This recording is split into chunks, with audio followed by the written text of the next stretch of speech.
నమస్తే, welcome to speed news.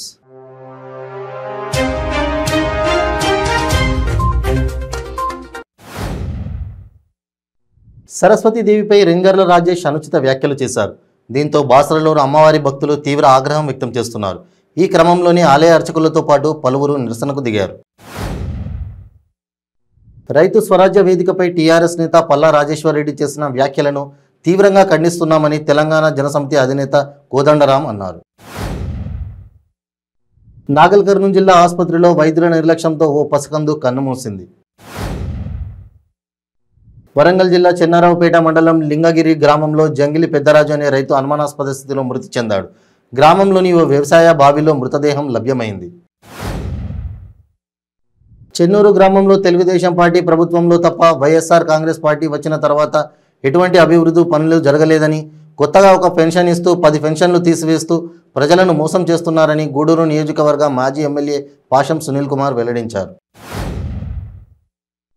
Palnadu జిల్లా మండలం పెదగార్లపాడులో రైతులు ఆందోళనకు దిగారు. సిమెంట్ ఫ్యాక్టరీకి భూములు ఇవ్వలేదంటూ దౌర్జన్యంగా పంట వేసి ఉన్న పొలాన్ని ధ్వంసం చేశారని ఆరోపిస్తున్నారు. చేతికొచ్చే తరుణంలో సిమెంట్ ఫ్యాక్టరీ యాజమాన్యం పంట మొత్తం నాశనం చేశారని ఆవేదన వ్యక్తం చేశారు. కాకినాడ జిల్లా పిఠాపురం మండలం గొల్లప్రోలులో ఒక టెంట్ హౌస్, 2 గోనె సంచుల గోడౌన్లో మంటలు చెలరేగాయి. ఎవరో కావాలనే నెట్టిపెట్టారని స్థానికులు ఆరోపిస్తున్నారు. ఎర్రచందనం అక్రమ రవాణా చేస్తున్న ఇంటర్ స్టేట్ స్మగ్లర్ మురుగన్తో పాటు మరో వాంటెడ్ స్మగ్లర్ మేఘవర్ణంను అరెస్ట్ చేసినట్లు టాస్క్ ఫోర్స్ ఎస్పీ కె చక్రవర్తి వెల్లడించారు. కడప జిల్లా పొద్దుటూరులోని శ్రీనివాసనగర్లో విద్యుత్ షాక్కు గురై ఓ బాలుడు ప్రాణాలు కోల్పోయాడు. బాలుని కాపాడే ప్రయత్నంలో అతని తల్లి మరియు తమ్ముడు తీవ్రంగా గాయపడి కర్నూలు హాస్పిటల్లో చికిత్స పొందుతున్నారు. నారాయణగూడలోని మాడపాటి హనుమంతరావు పాఠశాలలో సావిత్రిబాయి పూలే జయంతి కార్యక్రమం జరిగింది. ఎంపీ, బీజేపీ పార్లమెంటరీ బోర్డు సభ్యులు డాక్టర్ లక్ష్మణ్ అక్కడి టీచర్లను సన్మానించారు. సరస్వతీదేవిపై రింగర్ల రాజేష్ అనుచిత వ్యాఖ్యలు చేశారు. దీంతో బాసరలో అమ్మవారి భక్తులు తీవ్ర ఆగ్రహం వ్యక్తం చేస్తున్నారు. ఈ క్రమంలోనే ఆలయ అర్చకులతో పాటు పలువురు నిరసనకు దిగారు. రాష్ట్రంలోని రహదారులపై రాజకీయ పార్టీలు సభలను నిర్వహించకుండా వైసీపీ ప్రభుత్వం నిషేధం విధించిన సంగతి తెలిసిందే. ప్రభుత్వం తీసుకున్న ఈ నిర్ణయంపై బీజేపీ నేత విష్ణువర్ధన్ రెడ్డి విమర్శలు గుప్పించారు. ఎల్బీ నగర్ నుండి మియాపూర్ మెట్రో స్టేషన్లో టికెట్ కౌంటర్లో పనిచేస్తున్న కాంట్రాక్ట్ ఉద్యోగులు నిరసనకు దిగారు. గత కొంతకాలంగా సమయానికి జీతాలు ఇవ్వడం లేదంటూ ఆందోళన చేశారు.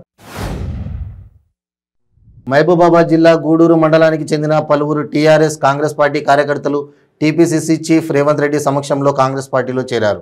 వారికి రేవంత్ రెడ్డి కండువా కప్పి పార్టీలోనికి ఆహ్వానించారు. మెదక్ జిల్లా రామాయంపేట ఆసుపత్రిలో చిన్నారుల మందుల కొరత ఏర్పడింది. చిన్నపిల్లలకు వైద్యం కోసం వచ్చిన వారు తీవ్ర ఇబ్బందులు ఎదుర్కొంటున్నారు. ఆసుపత్రిలో జలుబు, దగ్గు మందులు లేకపోవడంతో మందుల చీటీ రాసి డాక్టర్లు బయట కొనుక్కోవాలని చెబుతున్నారని ఆవేదన వ్యక్తం చేస్తున్నారు. దేశంలోనే వికలాంగుల సంక్షేమం కోసం కృషి చేస్తున్న ఉత్తమ రాష్ట్రమైన తెలంగాణ ప్రభుత్వాన్ని గుర్తించి కేంద్రం అవార్డుతో సత్కరించిందని వికలాంగుల సహకార సంస్థ చైర్మన్ వాసుదేవరెడ్డి తెలిపారు. మానవ ప్రేరేపితంతోనే చంద్రబాబు సభల్లో తొక్కిసలాటకు కారణమని మంత్రి అంబటి రాంబాబు ఆరోపించారు. జనవరి 1న గుంటూరు తొక్కిసలాట ఘటన దురదృష్టకరమని, మృతుల కుటుంబాలకు 2 లక్షల చొప్పున పరిహారం ఇచ్చామని తెలిపారు. గాయపడిన 19 మందికి 50,000 చొప్పున అందజేశామని అన్నారు. ఏపీ ప్రజలకు తెలంగాణ సీఎం కేసీఆర్ క్షమాపణలు చెప్పాలని బీజేపీ రాజ్యసభ సభ్యులు జీవీఎల్ నరసింహారావు డిమాండ్ చేశారు. బీఆర్ఎస్లో పలువురు చేరాలని కేసీఆర్ అడుగుతున్నారని, తమ ప్రశ్నలకు సమాధానం చెప్పాకే కేసీఆర్ ఆంధ్రాలో అడుగు పెట్టాలని అన్నారు.